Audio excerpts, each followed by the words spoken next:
여러분 안녕하세요. 이재경 목사입니다. 지난 여름 튀르키예와 그리스 성지 순례를 다녀오고 저희가 다녀왔던 지역들을 기억하고 되돌아보며 다시 보는 성지 순례 이야기를 통해 영상으로 여러분들과 성지 순례를 방문했던 지역들을 소개하는 시간을 가지게 되었는데요. 오늘은 그 마지막 시간으로 그리스의 수도인 아덴에 대한 이야기를 나눠보도록 하겠습니다. 아덴이라는 도시는 오늘날 그리스의 수도인 아테네로 불려지고 있는데요.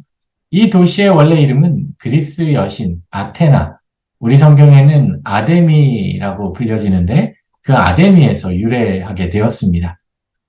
또한 아테네는 우리에게 근대 올림픽의 시작이 된 장소로도 잘 알려져 있기도 하는데요.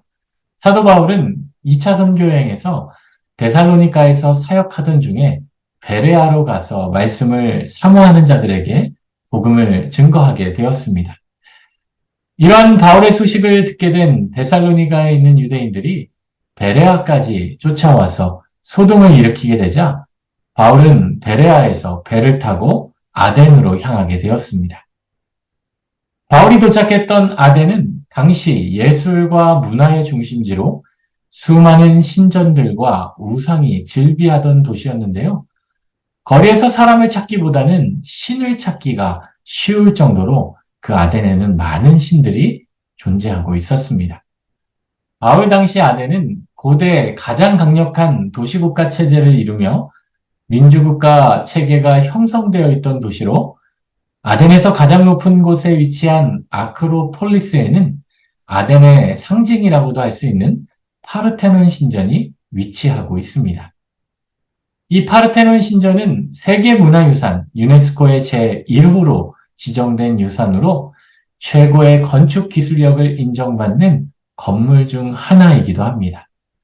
또 이 아크로폴리스에는 많은 또 그 당시 이 신전들의 이 모습들을 볼 수 있게 되었는데요.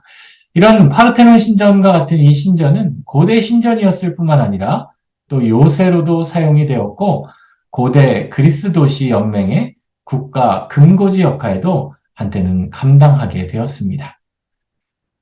그리고 시간이 지나서 처음에는 신전이었지만 6세기경에는 이곳에 고대 시대의 교회로도 사용이 되어지기도 했는데요.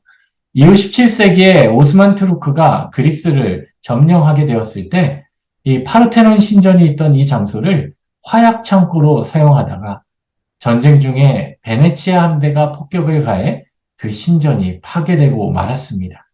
그리고 오늘날까지도 그 일부만 남게 되어서 여전히 계속되는 복원이 진행되고 있음을 알 수 있게 되는데요.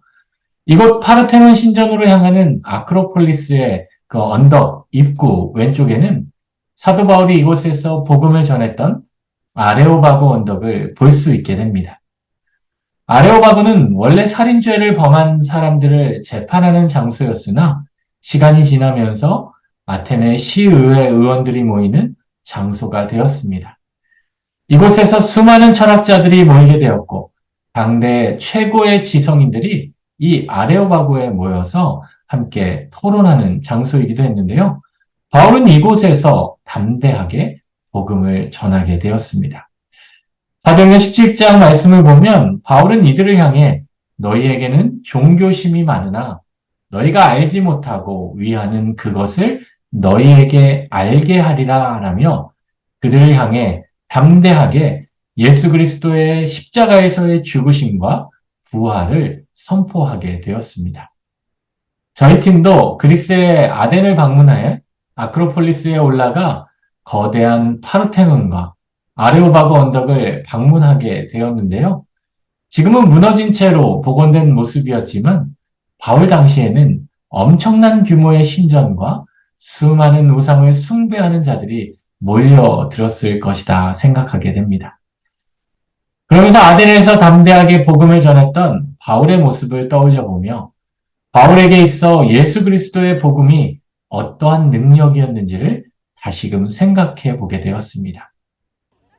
많은 믿지 않는 자들에게 많은 우상을 숭배하고 또 많은 철학적 지식을 가진 자들에게 바울은 복음을 부끄러워하지 않고 그들에게 담대히 하나님의 능력을 선포하고 있었는데요. 저희 역시도 바울과 같이 부끄러워하지 않고 담대하게 복음을 전할 수 있는 담대한 믿음의 사람이 되어야겠다라는 다짐을 해보는 시간을 가져볼 수 있게 되었습니다. 오늘 영상으로 함께 참여하는 여러분들도 여러분의 삶의 자리에서 특별히 믿음이 없고 아직 주님을 알지 못하는 자들에게 사도 바울과 같이 담대하게 복음의 능력을 선포하고 증거함으로 하나님께서 우리의 삶에 맡겨주신 복음 전파자의 사명을 우리의 삶의 자리에서 기쁨으로 감당하시는 믿음의 사람들이 되실 수 있기를 바랍니다. 네, 이것으로 아덴에 대한 이야기를 마무리하며 다시 보는 성지순례 이야기를 마치도록 하겠습니다. 튀르키예에서 그리스에 이르기까지 간략하게 성지에 대한 이야기를 우리가 영상으로 함께 나눠보았는데요. 그동안 함께 해주셔서 감사드리고 이제는 여러분이 살아가는 여러분의 삶의 자리에서 하나님께서 부어주시는 그 은혜를 날마다 하나님이 채우시는 은혜로 여러분이 걷는 그 자리가 거룩한 땅이 되어서 또 하나님의 귀한 일들을 이루어가는 복된 인생이 되시기를 우리 주님의 이름으로 축원합니다.